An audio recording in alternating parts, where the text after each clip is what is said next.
Give me this shit.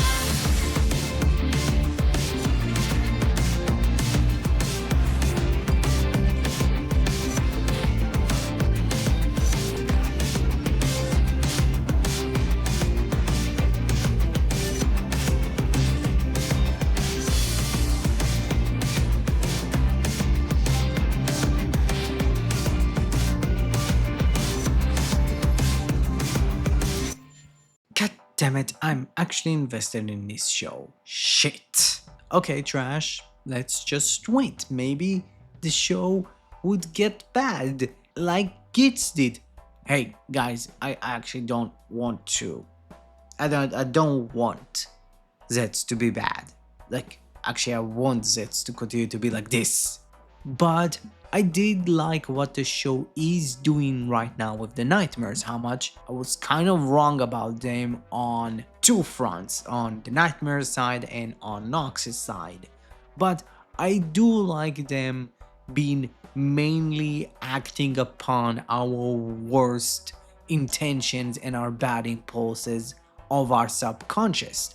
They're literally being driven by our negative and bad impulses, which is great. Which I do like that they actually are not only super malicious, how much they are, but they're malicious because we think maliciously, while also giving them some rules needed to slowly escalate their attacks to open more and more of the doors to the dreamer's subconscious until they take over its body is great. It's giving them some sort of a rule set, which I hope the show wouldn't actually give up on. Which I do like that the physical attacks, not only upon the dreamer and the agent that tries to save the dreamer, are long lasting, but also the effects to the real world. Building exploding, bombs, everything, all the explosions that happened in the dream can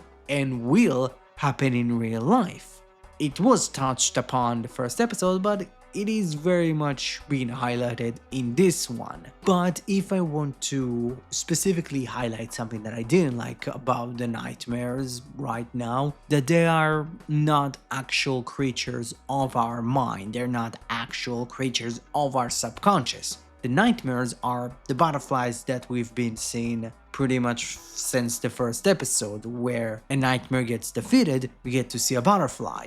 Those are the nightmares. Those are things that Nox can enter into the real world, specifically when a nightmare enters to the real world, and pretty much they infect the human. Pretty much, if a human at least leans on their bad intention and their emotional turmoil, they get the nightmares actually awaken from it. So how much it's not really them, it's not really like all the nightmare trying to drive the person to their bad intention, but it does kind of help, and it's not like a full-on creature of our mind. I just feel like it could have been cooler if like the nightmare creature actually is pretty much a figment of our bad decisions and our worst kind of the worst ideals of what a human should be. But I do like that, like when a nightmare opens all of the doors to the subconscious and takes over the body of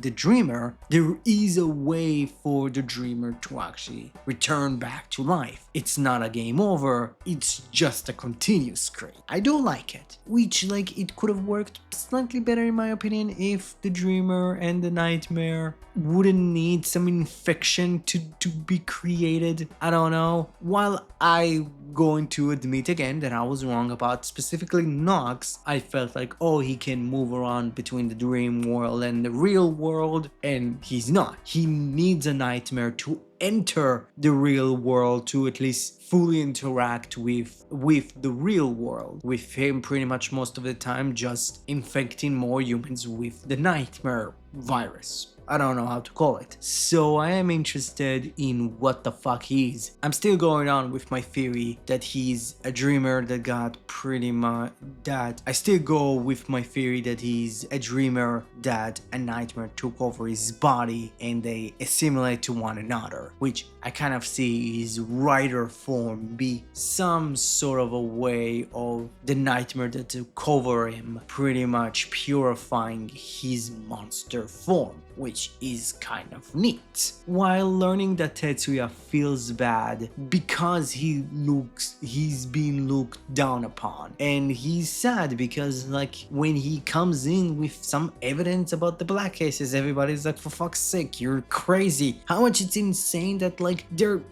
giving his department money until like they pretty much cut it off, but they still gave it money? What the fuck? That's actually insane that like taxpayers' money went to this. I just wish that maybe we get more of Tetsuya in this episode. I think him interacting more could have been really good. But yeah, outside of like the nightmares not being like a fragment of the human's emotional turmoil, I really like this episode. I don't see Bakuo fighting in the real world every other episode. I don't see it being a thing for a long time. I think that it should happen, but it needs, the context of it should be important. I think this episode needed to happen, not only because Tetsuya is a part of the main cast. We're still in pretty much the position of the show needed to establish its rules, so doing it this early, in my opinion, makes sense. I'm fine with it. We just kind of need to not do it every episode or every end of a two-parter. We should give it to specific characters, to specific contexts, to actually like amplify the story. But yeah, like overall this episode was really good. It gave us really interesting backstory about the nightmares. It gave us really great kind of like outlook at Tetsuya and the way that the nightmares operate. Yeah, like I genuinely enjoyed this episode. Episode number 3 of Kamem ZEZTZ gets an A+. So once you're overall fond of Kamem ZEZTZ episode number 3, comment below, let me know. Thank you very much for watching the video. Please, if you liked it, smash that like button. If you liked the video, please smash that like button. If you want to help your subscribe button achieve its true goal of becoming a subscribed button, please smash that subscribe button. Don't forget, you're the only one that can prevent forest fires. Thank you very much. Have a great rest of your day. Bye bye.